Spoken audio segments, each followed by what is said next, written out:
Every weekend, volunteers make progress, cutting through half a century of neglect.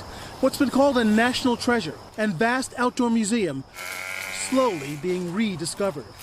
I feel very connected to the earth and to my heritage here. A historic burial ground called Evergreen, here since the 1890s for thousands of prominent Black Virginians.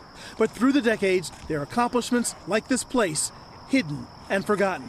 Standing here in the middle of all this, it's hard to imagine that more than 20,000 souls are laid to rest here. Doctors, lawyers, soldiers, African-American heroes of their time. Liza Mickens' great-great-grandmother, Maggie Walker, was the first woman of any race to open a bank in America in 1902. How does it make you feel being out here? It's really powerful for me. She really was able to accomplish more than I've ever even dreamed of.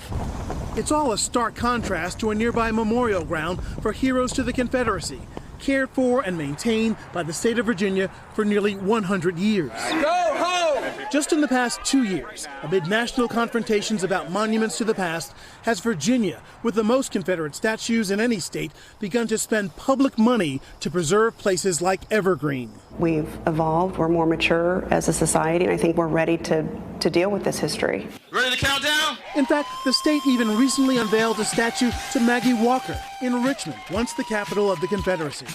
It's all very inspiring to her great-great-granddaughter, who has often been out here with those volunteers.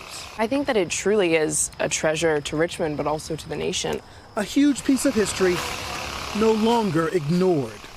Ron Allen, NBC News, Richmond.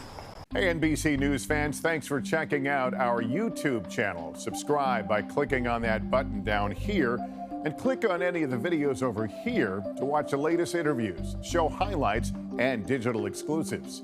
Thanks for watching.